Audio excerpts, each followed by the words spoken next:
Hey everyone, it's Dragon Rider, and time for some more card reveals for the next mini set, which is Fall of Ulduar, focused on Yogg-Saron, and through the Hearthstone Twitter account, they did put out this video to reveal these Warlock cards. So let's take a look at these few Warlock cards here.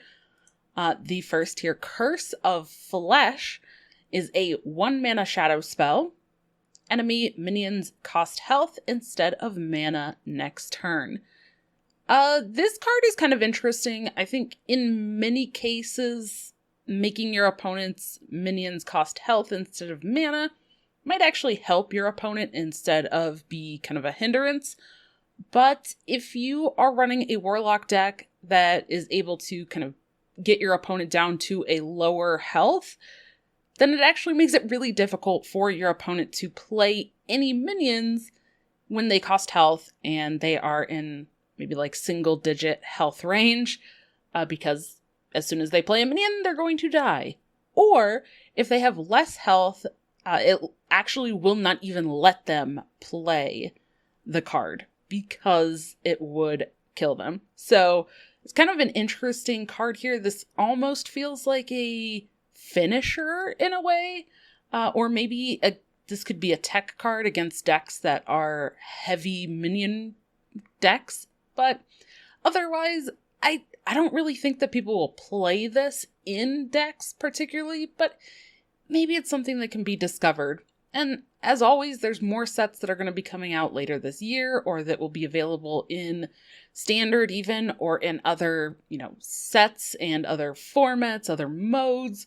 So maybe at some point this gets included in decks and gets used, but right now for standard, I don't particularly see this card being put into decks, except for very specific cases. The second card here, Tentacle Tender, is a 3-mana 2/5 minion. It says at the end of your turn, get a 1/1 Chaotic Tendril.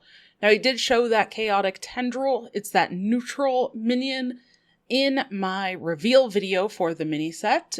We talked about that, but I did get clarification on this just to make sure. I did think this is how it worked, but you do get that 1/1 Tendril into your hand. It does not summon it onto the board. When it says get something, it means it's adding it to your hand. So this is going to put that 1/1 Tendril into your hand, which is also good in how you would hope it works, because that Tendril is a battle cry. So you don't want it just being summoned, because you wouldn't actually get the effects of the Tendril. So it gets added to your hand. So this could be something that if you're playing a kind of slower deck for Warlock, you might want to actually just keep your hand space in mind. Curious to see maybe what other minions or what other neutrals there are that are going to maybe work with tendrils, because right now just the tendril itself and these tentacle tenders, not really enough of a tendril package for creating enough of those chaotic tendrils and having battle cries. You're probably going to be able to play enough to get maybe a random 3, random 4 cost spell, but that doesn't seem like something that is great on its own. And the last Warlock card here is Encroaching Insanity. It's a 3-mana shadow spell. Both players take fatigue damage twice.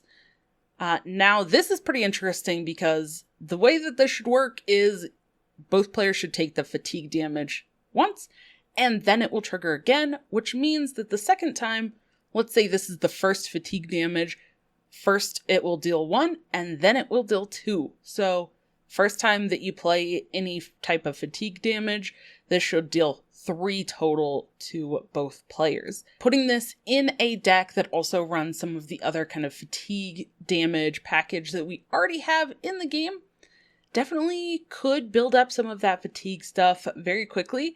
And with other cards in Warlock that make your hero immune, or if you are taking damage and then healing it with the Fellstring Harp, those are definitely going to be some good kind of counteracting type effects, so that you aren't really taking the damage from this, but your opponent is.